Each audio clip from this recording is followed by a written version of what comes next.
Right ఇక కల్తీ కల్లుపై excise అధికారులు దృష్టి సారించారు. నిజామాబాద్, కామారెడ్డి జిల్లాల్లోని కల్లు డిపోలపై అధికారులు దాడులు జరుపుతున్నారు. బీర్కూర్, నస్రుల్లాబాద్, గాంధారి మండలాల్లోని పలు కల్లు డిపోలపై అధికారులు దాడులు జరిపారు.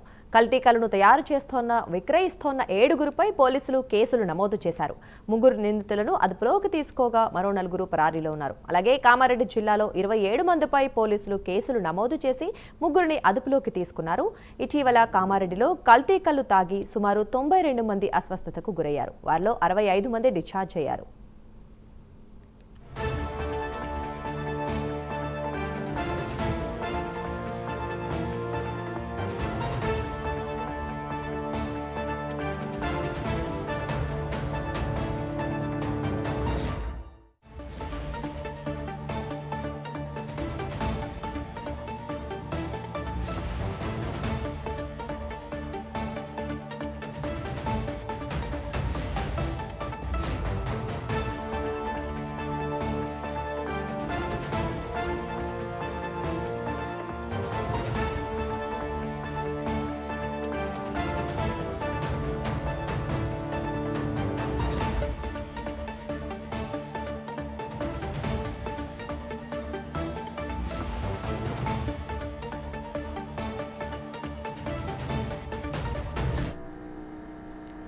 కల్తీ కల్లుపై ఎక్సైజ్ అధికారులు దృష్టి సారించారు. నిజామాబాద్, కామారెడ్డి జిల్లాల్లోని కల్లు డిపోలపై అధికారులు దాడులు జరుపుతున్నారు.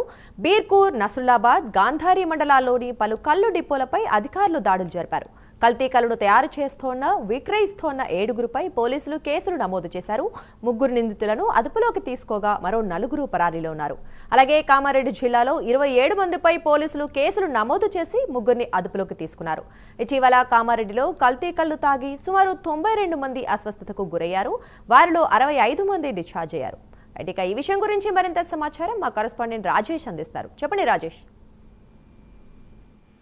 గత 2-3 రోజుల నుంచి కూడా ఉమ్మడి నిజామాబాద్ జిల్లాలో కల్తీ కల్లు కలకలం రేపుతా ఉంది. ముఖ్యంగా కామారెడ్డి జిల్లాలోని ఇటు బాన్స్వాడ పరిధిలో నస్రుల్లాబాద్, అదేవిధంగా ఇటు బీర్కూర్ మండలాల్లోని దుర్కి, అదేవిధంగా అంకోల్ తాండాల్లో, అదేవిధంగా ఇటు గాంధారి మండలంలో కూడా కల్తీ కల్లు తాగి తీవ్ర అస్వస్థకు గురైనటువంటి పరిస్థితి. అయితే ఇటు 3 పరిస్థితి విషమంగా ఉందని చెప్పేసి ఇటు ఎక్సైజ్ శాఖ అధికారులు కూడా చెప్తున్న పరిస్థితి. అయితే కామారెడ్డి ఇటు ఎక్సైజ్ అధికారులు అయితే చెప్తున్న పరిస్థితిలో కామారెడ్డి జిల్లా వ్యాప్తంగా ఇప్పటి వరకు 92 మంది అస్వస్థకు గురయ్యారు. కేసులు నమోదైనట్టు తెలుస్తా ఉంది. అయితే ఇప్పటి వరకు 65 మందికి పైగా డిశ్చార్జ్ అయ్యారు. అయితే మిగతా వారు కూడా ఇటు కామారెడ్డి ప్రభుత్వ ఆసుపత్రి, నిజామాబాద్ ప్రభుత్వ ఆసుపత్రి కూడా చికిత్స పొందుతున్నారు. అయితే ఇందులో అంటే 3 ఐసీయూలో ఉన్నట్టు తెలుస్తా ఉంది. అయితే ఇప్పటికే ఇటు ఈ యొక్క సంఘటనలకు సంబంధించి కల్తీ కల్లుకు సంబంధించి 4గురిని అరెస్ట్ చేసినట్టు ఇటు ఎక్సైజ్ సూపరింటెండెంట్ హనుమంతరావు కూడా తెలిపారు. అయితే కల్లు శాంపిల్స్ అయితే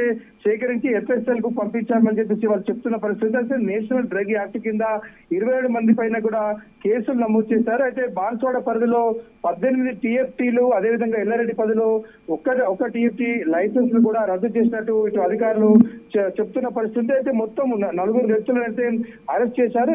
మొత్తము ఇంకా 23 మంది పరలో ఉన్నట్టు ఇటు ఎక్సైజ్ శాఖ అధికారులు చెప్తా ఉన్నారు. అయితే జిల్లా వ్యాప్తంగా అయితే ఇదే విషయంలో మొత్తం టోటల్ ఇదే విషయంలో అయితే ఎక్సైజ్ శాఖ అధికారులు ఇటు పోలీసులు కూడా మొత్తం కూడా ఆపరేషన్ కూడా చేసిన పరిస్థితి. అయితే ఇప్పటికే 50 గ్రాముల అల్ఫాజోలము, అదేవిధంగా ఒక లారీని కూడా స్వాధీనం చేసుకున్నారు.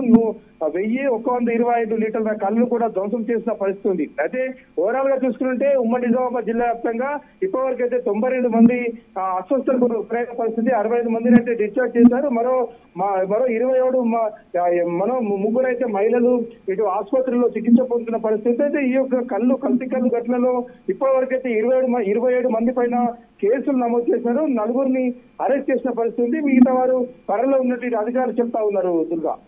Thank you Rajesh.